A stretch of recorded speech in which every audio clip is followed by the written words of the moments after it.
Welcome to Living Free in Tennessee, where we talk about building the life you choose on your terms. Today is Monday, March 25th, 2024, and this is episode 886 of Living Free in Tennessee. And if you're watching the live stream today and usually depend on the audio download on your phone, you will notice that your latest episode is 884, which just went out this morning. And that was last week's Wednesday interview. And a lot of what this show will kind of revolve around what happened there. I am hoping that everybody in the comments section can hear what I'm saying. I had a total technology meltdown about 15 minutes ago in my studio where although everything's plugged in the way it's supposed to be, things weren't talking to things, and I did a reboot and checked settings, and hopefully we're good to go. It was just a little bit, crunchy in here, basically. Mona says she can hear me, so we're good today. So today I have a live recording of our Monday show, and I'm going to catch you up on sheep birthing week, as well as do most of our usual segments. I'm keeping the show short today because of homestead requirements. There's a lot of work needed right now to keep animals alive.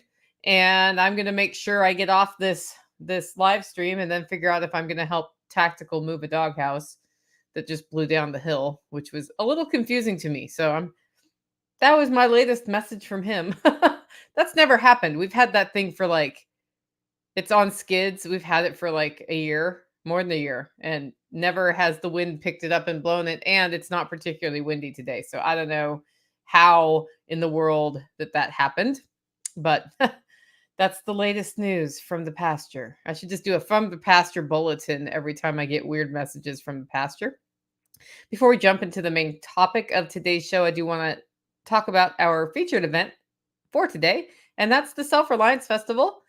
You can get tickets at selfreliancefestival.com and see Angry American. You can see Joel Riles. You can meet John Willis. You can meet me. You can see Toolman Tim Cook speak. Nick Ferguson's going to be there. It is a darned good lineup. I actually just got an expert counsel question about privacy and preserving your privacy, and they were asking me if I use GoDaddy, will it preserve my privacy? And we have a speaker on Sunday talking about taking ownership for your digital sovereignty. And that's all over at selfreliancefestival.com. The event is April 6th and 7th, and it is getting close, guys. I also want to thank our two sponsors of today's show. Sponsor number one is agoristaxadvice.com. Agoristaxadvice.com has been supporting the show since we offered sponsorships. He was one of the first to sign up. And what he does is work with you to evaluate your finances and then help you understand a better tax structure to take advantage of the tax code, because you want to take advantage of the tax code and take the write-offs you should be. And he also talks about how to track them, not falling behind on filings, those sorts of things. Find out more at agoristaxadvice.com. If you go to agoristaxadvice.com/LFTN, you can sign up for his newsletter, which is a weekly email that's super helpful.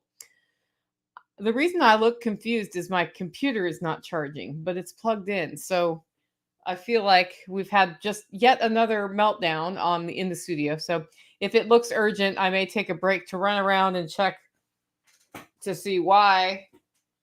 Oh, I see why. This end is plugged in, but for some reason that end is not plugged in. Very confusing. It's like elves came into my studio while I was gone this weekend and reset everything. Our second sponsor of today's show is EMP Shield. EMP Shield creates a device that will protect your whole house against unpredictable electricity things like getting hit by a lightning bolt on your power line or the transformer outside your house, which can send that power surge into your home and wreak havoc. It would certainly wreak havoc on my studio, although not on my computer right now because it's not plugged in.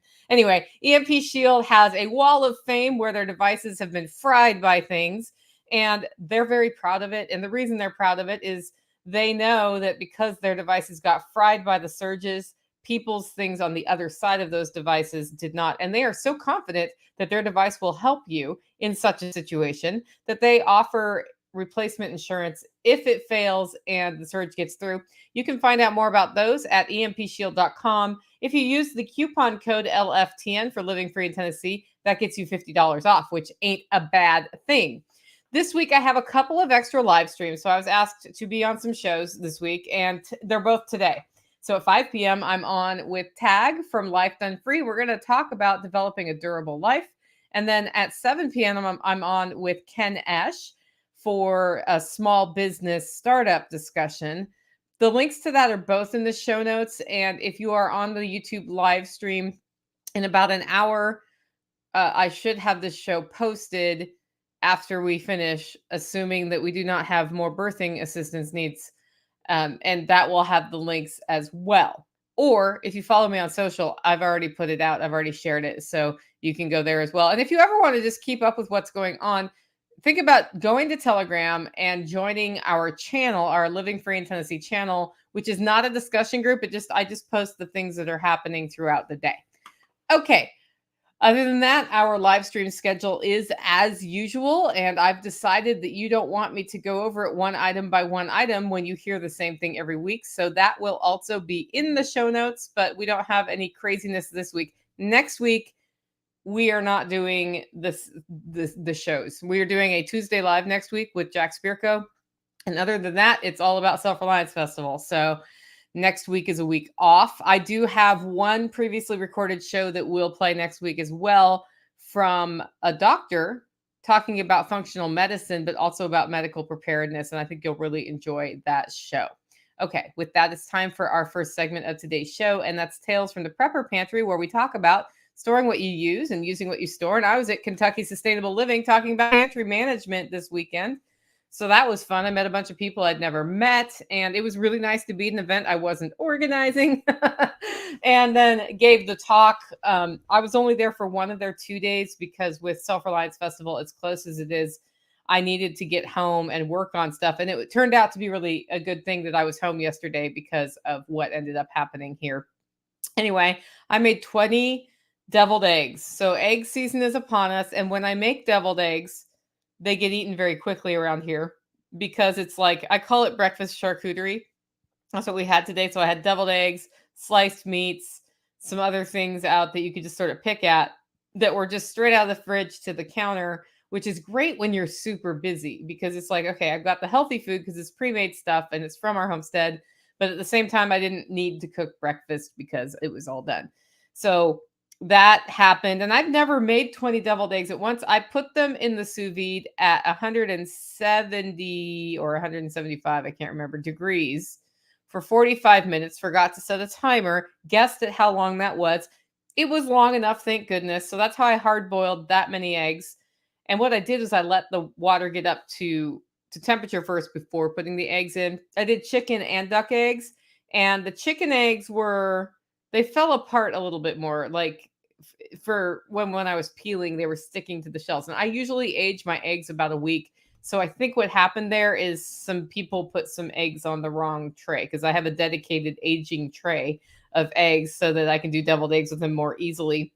But the duck eggs peeled beautifully. So we're getting into a point where we're getting enough duck eggs if we collect the eggs every day that I don't really need to eat chicken eggs, which is great because then I can sell chicken eggs.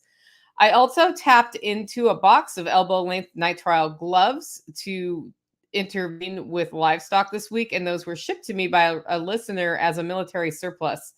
And he sent me a whole box of like tourniquets and other stuff. And I remember seeing these nitrile gloves that went all the way up to your wrist, thinking who would use those and why. And I'm like, well, now I know.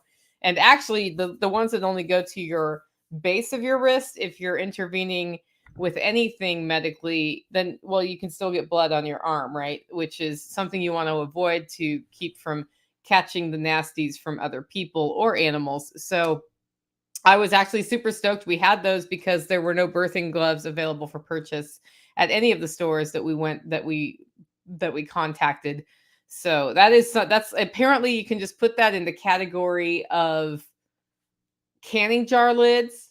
Get your canning jar lids at this time of year because when everybody's canning, the store runs out, right? So birthing gloves, when everybody's birthing, then they run out of birthing gloves. Same idea. And I was just really thankful we had those. I had some friends with some I could have driven to get, but luckily we had those on hand, and they're now in the birthing kit that we have for helping with births, which is a lot of what today's show is about. I'm tapping into the bone broth that's canned to stay healthy. I'm fighting a cold pretty hard right now from all of the lack of sleep in the last 10 days or so.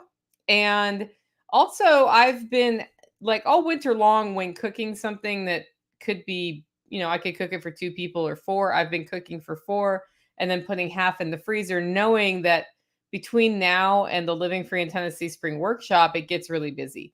And when it gets really busy, it's hard for me to be able to cook sometimes. So having those ready to reheat meals is super cool. We're having pre-made hamburger patties today for dinner, I believe, unless I find something else more. Oh, there's a stew in there to pull out too that's pretty delicious.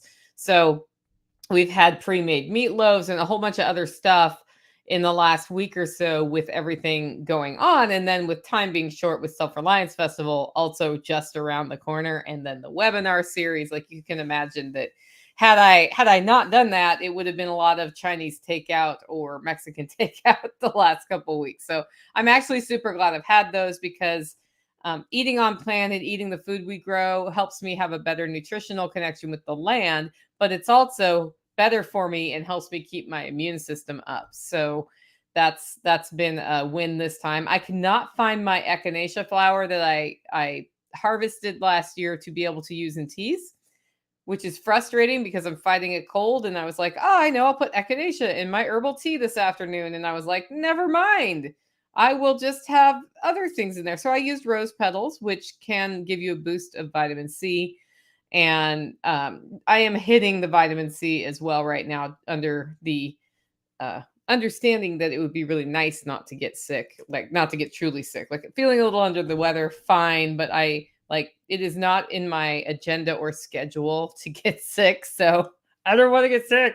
Um, and the herbal tea collection has been in a bin and difficult to find things in until today when I went looking for the echinacea. So I have a shelf that I've put up in my kitchen for it, and it's going to work beautifully for storing all of the teas that I have, which is good because I wasn't sure how to store them without any cabinets in my kitchen, because my kitchen no longer has most of its cabinets. And then I was like, well, how do I put stuff away?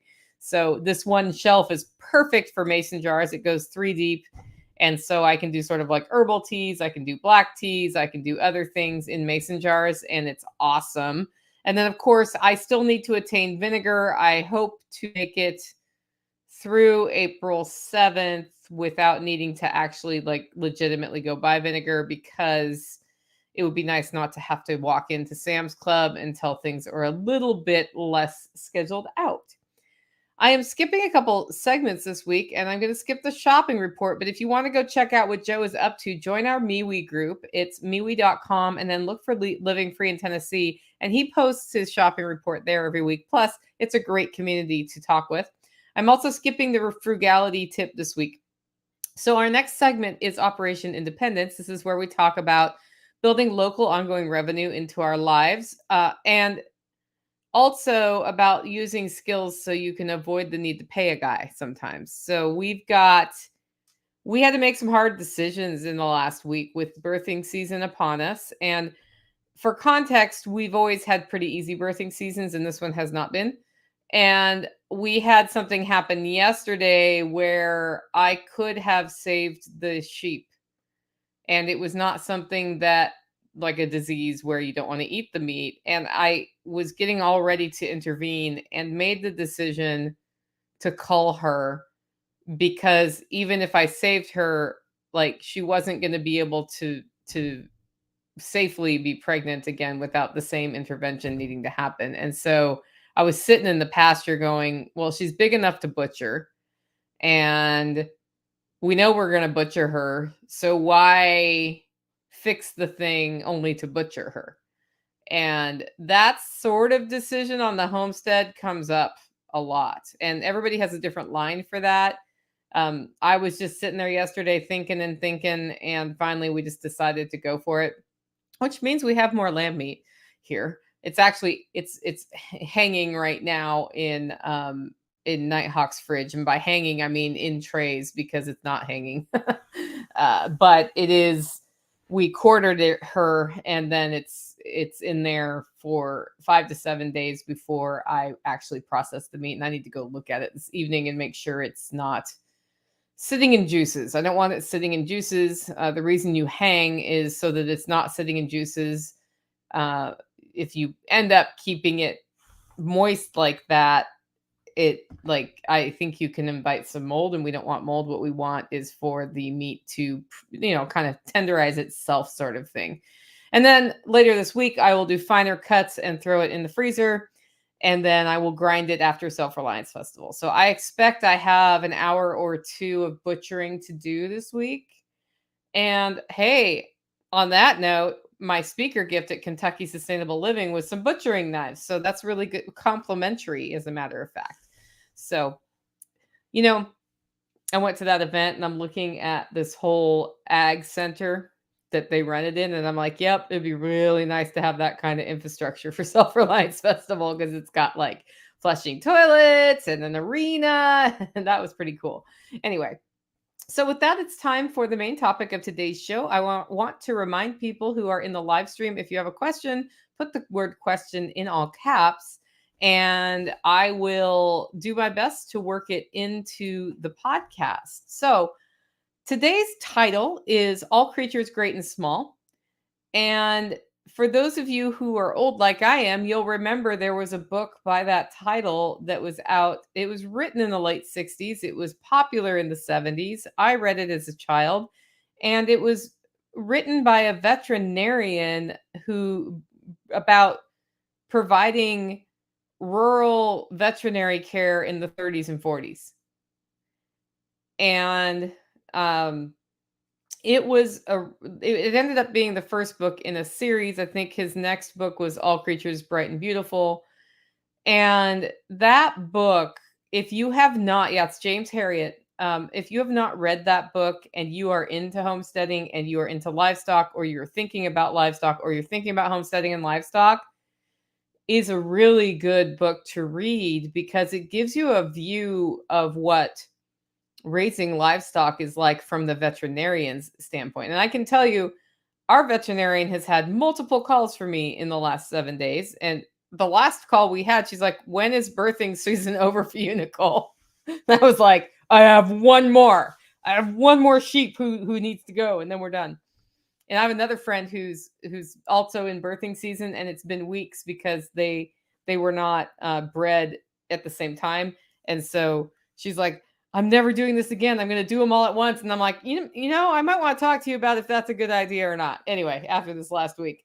But that book it's a fiction novel, right?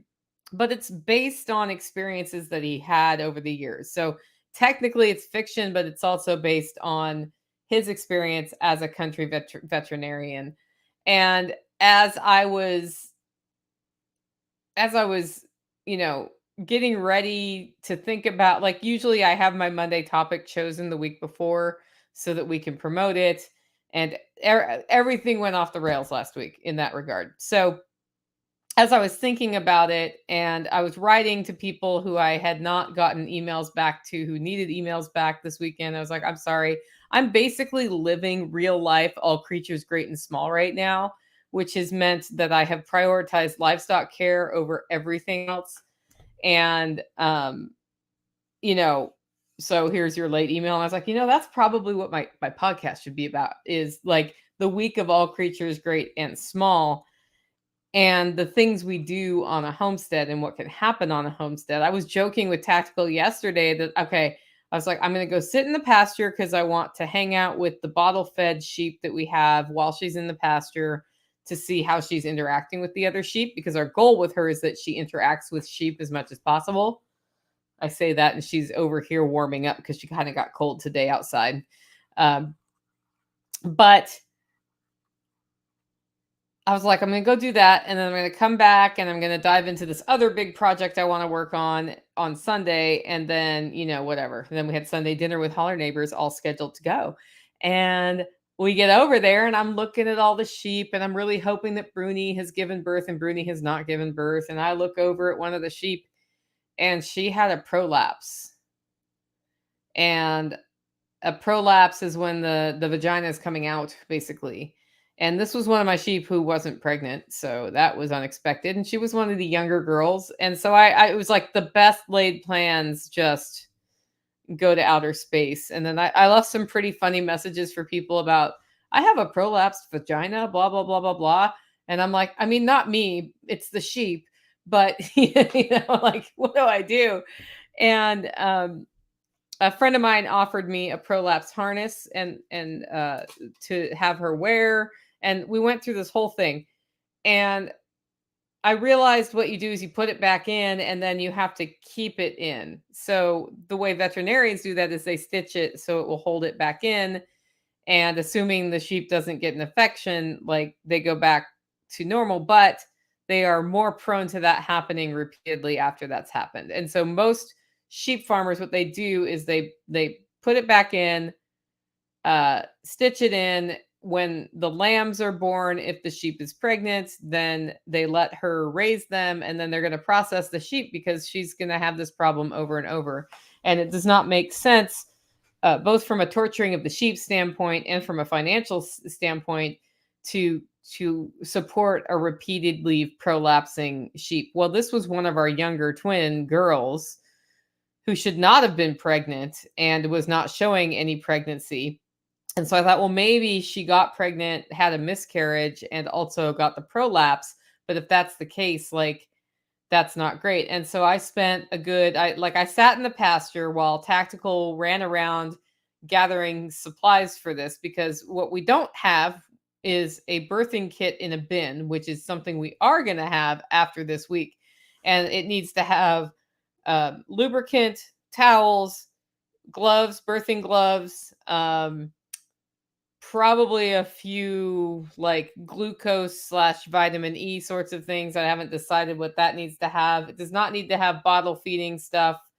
Trying to think of what else. Oh, dog collars or wow, Zoom's getting all involved. Does my audio still work? Please put yes or no in the comments. Anyway, it needs to have some things like that that work for birthing. I'd like to have sheep halters instead of collars. We've been using dog collars on the sheep when we need to grab them.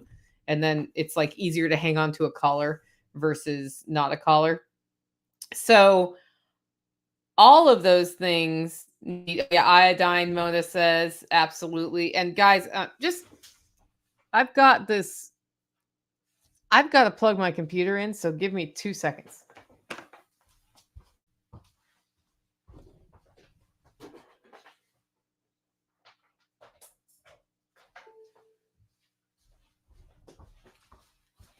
The next thing that was going to happen is the podcast was going to go, whoo, and that was going to be it. So that's going to be fun for the folks in the audio podcast. So I was calling around to see if I could get birthing gloves because we didn't have any on hand, which was a mistake. I should have actually had that, but we've never had births that require any intervention. But somebody who listens to the podcast sent me nitrile gloves that go up to my elbows, which I remembered. And I said, well, go check in the storage area for those gloves that go up to our elbows. I assume we have boxes of those there. And Tactical looked at me. He's like, I don't know what you're talking about. I'm like, okay. If you go into the base camp storage area, you'll see bins of tourniquets. It's all organized, right?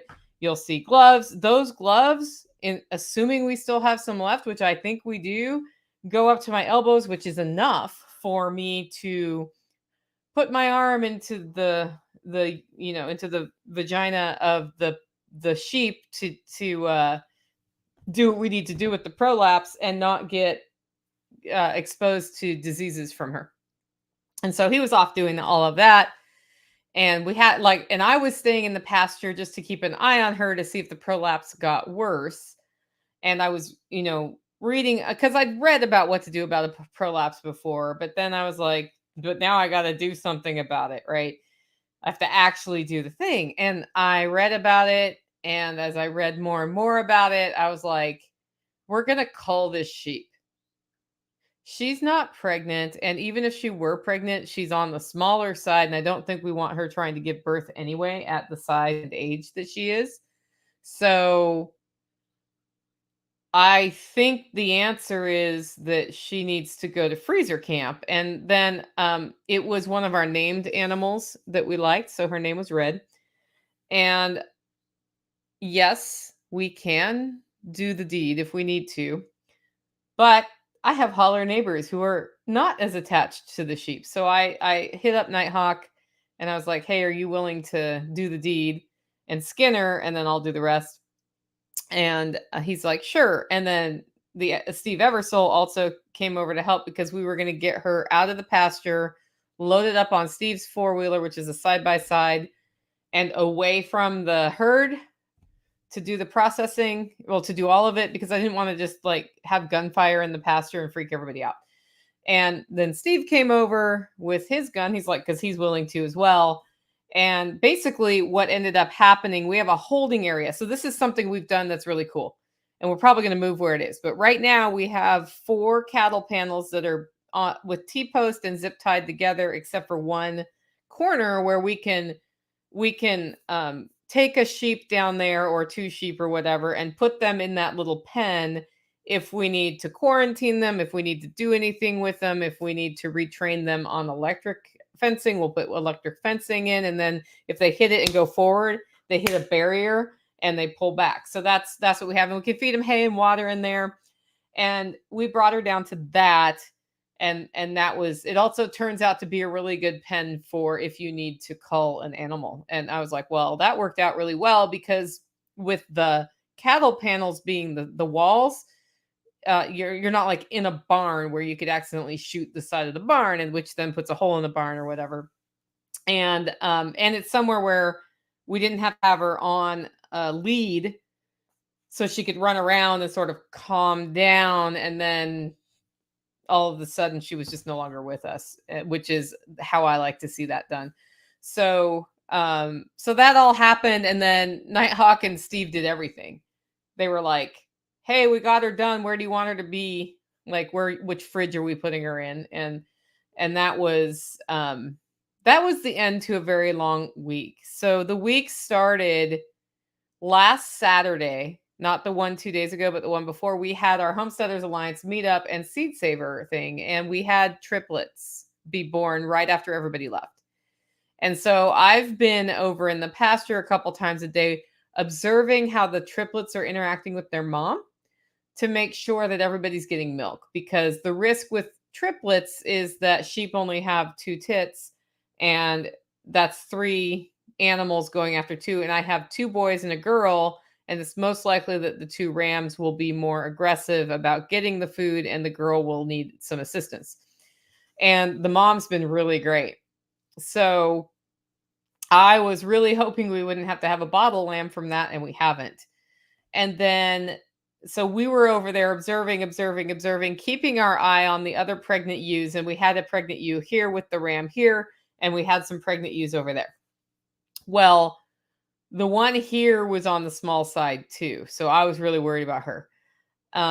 And I was worried about the fact she's with this ram, because this ram, I haven't seen how he acts around birth. So I didn't know if he'd get, kill the babies when they were born. So just sort of been keeping an eye on that. Okay. So then we were over there, Tuesday morning. I was like, okay, it's time for me to go look. And I think Tactical may have been the one. Yeah, Tactical went. So I went over first thing in the morning. Nobody was born. He went over midday, and all I hear, and it was shortly before my live stream with John Willis. No, it was Wednesday. Yeah, it was Wednesday. So he was over there, and it was shortly before my live stream with Matt Williams, which just got out on the audio podcast today from Nightbridge. He was like, okay, we've just got a second set of triplets. And so I came over, and what happens sometimes when they're born is that the whole flock gets a little weird. And so some some moms and babies are on the wrong side of the fence. Like, it was total sheep chaos over there. And there was, the triplets were with their mom on the wrong side of the fence, except for two of the three triplets, the ones that had been born Saturday, and one was inside, like, screaming because it couldn't get to its mom because there was an electric fence between it. The other set of triplets, two were with mom and one was off to the side, like way off to the side. So she had been abandoned.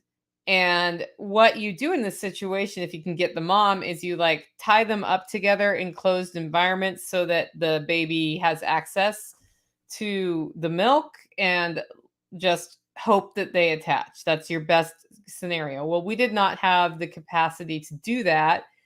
But we did catch the mom, get a collar on her, hold her, and get the baby on her to get colostrum. And the baby got some colostrum, but not a lot of colostrum, and then was, being abandoned again. And so I decided to take her back to the house to bottle feed her. We got colostrum supplement, and she ate that for the rest of the day. And she's been eating lamb milk replacer ever since. And we reached out to the network of homesteaders around us and did finally find lamb milk. So I have a source for lamb milk now for her, but she's been on the other stuff. So we have to kind of like slowly move her over if we're going to do that. And here's the thing: we don't know if she got enough colostrum on the first day, and she probably didn't. But we don't know until we know. And what happens with baby lambs is they'll go for a few weeks, and then if they didn't get enough colostrum, they will die. So she is like energetic, thriving, eating, like super adorable, and we don't know if she's going to live or not. But it's, at first she was being fed every 2 hours. Now she's every 4 hours and 15 minutes. And we're slowly moving her to higher volume, fewer times per day so that we can actually get some sleep. Um, I told Tactical that he had to trade off with me last Saturday night because I was going to Kentucky Sustainable Living and coming back. And I'm like, listen, after driving to an event the morning of, being at the event, and then driving back home and getting home at like 9 o'clock, I'm going to be really tired and probably need to get some sleep. And I've been up, several times a night the night before. So if you could do that nighttime feeding, that would be super awesome. And he did, and he was like a ninja. He came because she's in my house in a dog crate at night, so she doesn't get too cold. And I haven't been keeping my house as warm as usual because I don't want it too warm because I don't want her used to that. So he came in like a ninja and did not wake me up and fed her, and she was absolutely silent. And then I did her 6 o'clock in the morning feeding because I'm up by then anyway. So we've been getting into a rhythm with that. Well, then another sheep on Friday morning, I could tell she was going to go into labor Thursday. So he looked at her before he went to bed, and she was not in labor at 11 at night. And at 6 in the morning, he's like, she's in labor. And I came out, and there was 1 foot and a nose sticking out. And it looked like it had been sticking out for a while. She was clearly having trouble delivering. And sheep need to have both feet up and the nose out to come out. And that helps the dilation happen properly. And apparently, when instead of sort of wedging out, if you're hitting it sideways, or the head of the animal is to the side, or it's got its shoulders up instead of flat, it can, instead of triggering dilation, it can cause just sort of a thinning of the cervical wall, and they get stuck, and that's not great. So what you do in that situation is you do your best to get the lamb into position. Sometimes you have to push him back in to get him into position, and hopefully nature will take its course. So your goal is the smallest intervention possible to deliver the animal. Well, what I knew was that you're supposed to let it happen naturally as much as possible first. So at 6 o'clock, I'm like, we're going to give it half an hour. If she hasn't made any progress in half an hour, we're going to have to help. And this means catching a ewe who does not like to be touched. So we don't really have any ewes who like to be touched. And this has been my only regret with this flock, is that they haven't been as easy to handle because they're a little squirrely. And the one who's the most easiest to handle is the one who still hasn't given birth, which is Bruni, who will let us touch her. But everybody else is like, ee. So I've been working on bribing them with sheep treats and touching them while they're eating the sheep treats, just to try to get them a little bit more handleable for a few weeks. And that will continue. But she was not making progress. She was actually in pain. You could tell. The ram was in there trying to like he's super, like, his name is Noble, but he is going to the processor in May. He needs to get bigger before he goes to the processor. He was protective of her and didn't want us near her, but we caught her. And Tactical's particularly good at catching sheep, just so you know. He has a way of tricking them and then like springing and like clinging to them, and then they're like, "Oh crap, I got caught." He's really good at that. And we got her, and I went in to get the arm reoriented so it could come out. I could not find the arm. I was finding the arm of the other one that was in there, all tangled up with this one. Neither one of them had amniotic sacs around them anymore. And I don't know how long they'd been that way, but delivered the first one. And the problem was she was not dilated enough for its head to even come out once I got it into position. So we had to assist with that. We had to pull it. And it was dead when it came out. And then I took the second one out as well, also dead. I was testing it by flicking its eyeball, and if they react when you flick their eyeball, then it could still be alive. It was not alive at all. So she delivered to stillborn. And so then we took the bottle baby and put the amniotic stuff all over the bottle baby under the hope she would adopt it. But with the ram there and without a way to enclose them into a small like manger area or something, she was like open to the idea, but then the bottle baby wasn't sure what to do, and what I needed was a small place to put them.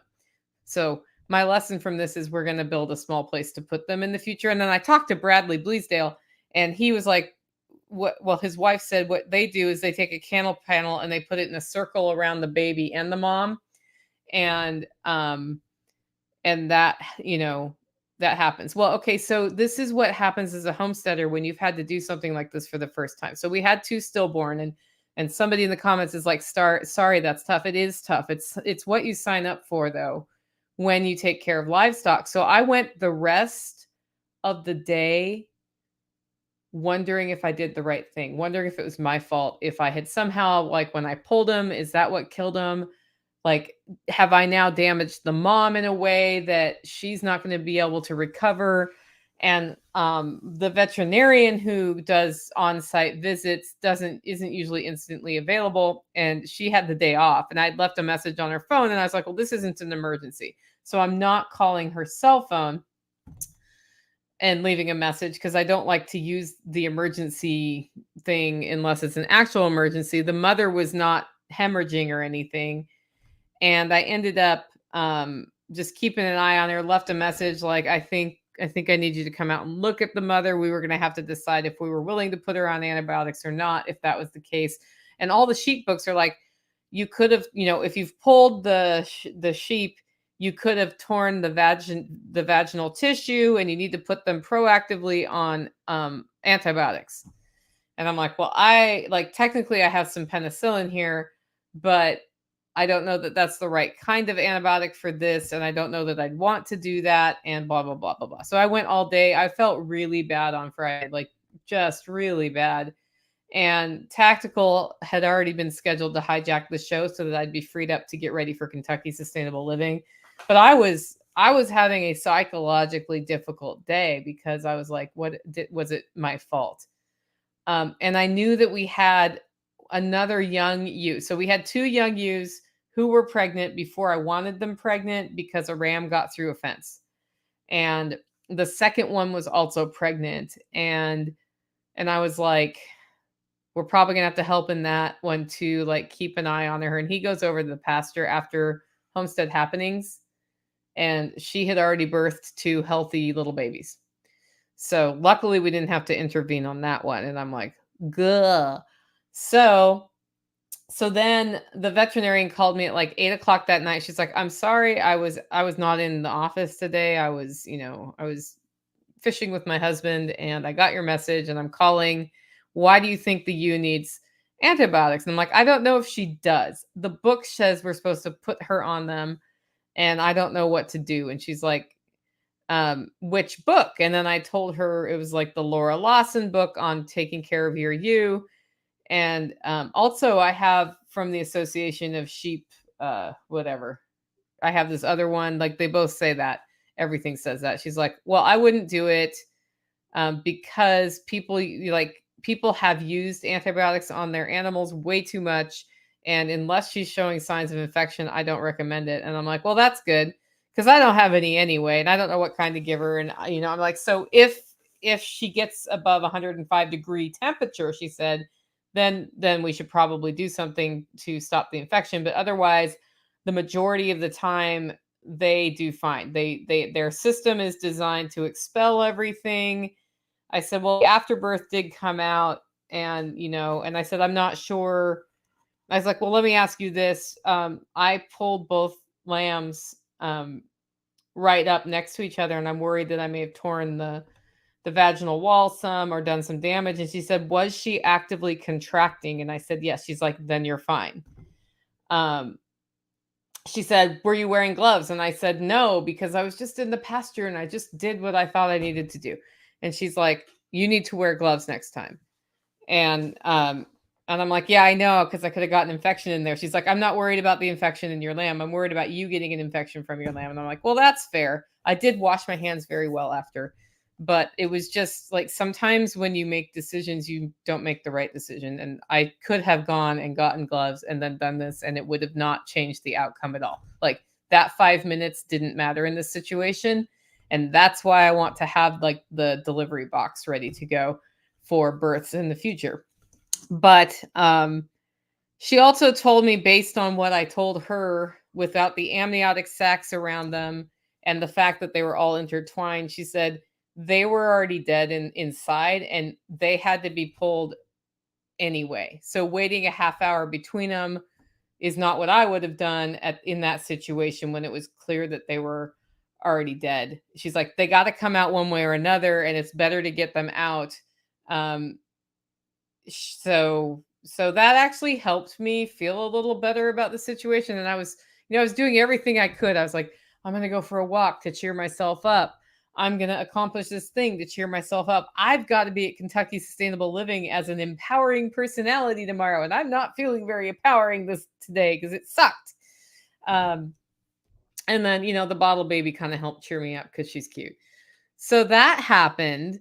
And then I went away Saturday and came back Sunday and we had the prolapse. And I'm like, literally everything, like, it's not everything that can go wrong, but like a lot of the things that you learn over time as a sheep keeper, we got to learn all in 1 week. So it was quite a heck of a week. And the reason I recommended the book, All Creatures Great and Small, at the beginning of this is that because I've read that book and because he describes, and it's sheep, there's a lot of sheep things that happen in that book. And because he describes what he's had to do to deliver breech, because I haven't done a breech one where you have to go in and turn them and get them in the right position. He he describes in great detail how that's done.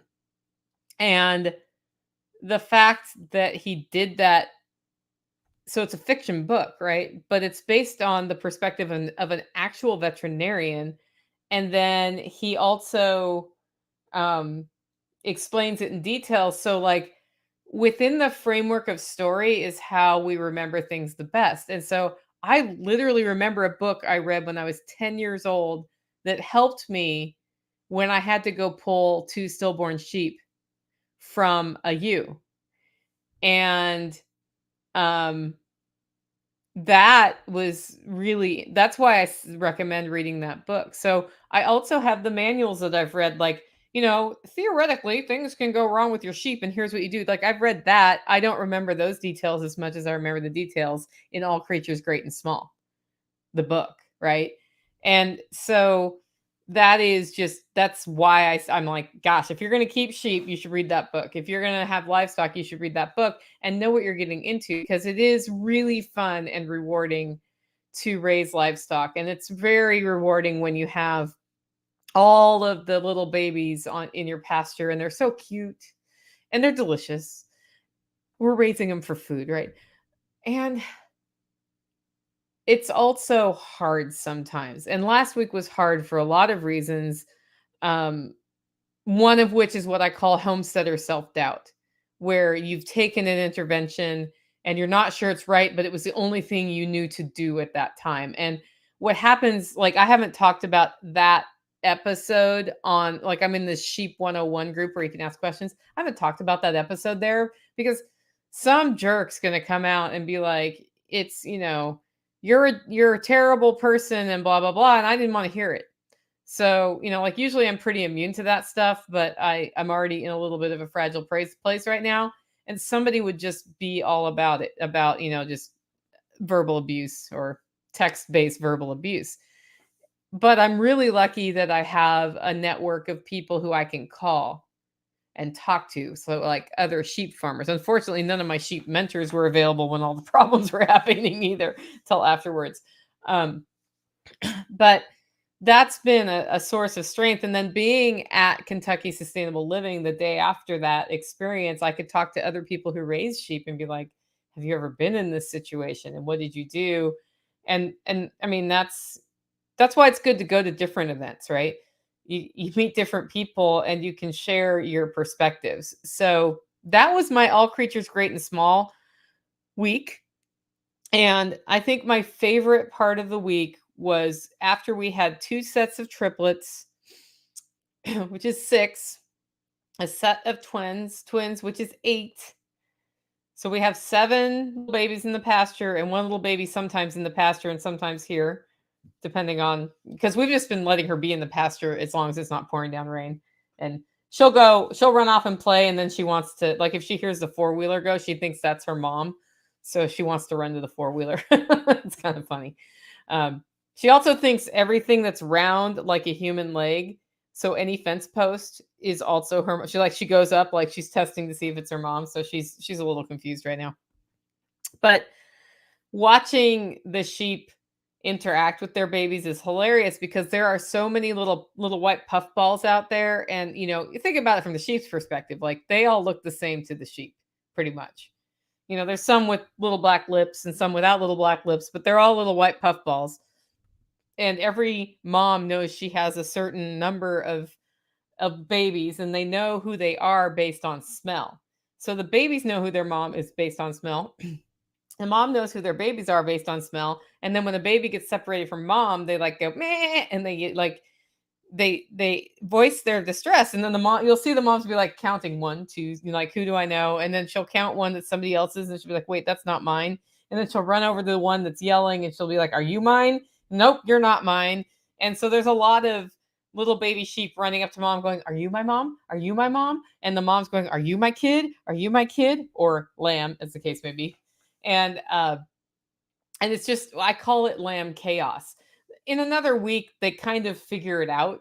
But when they're really small, it's hilarious. And then the little ones don't necessarily just nurse on their moms. That's the other thing that's happening. So the mom with triplets, who is raising the triplets, I walked up there yesterday and she was raising quadruplets.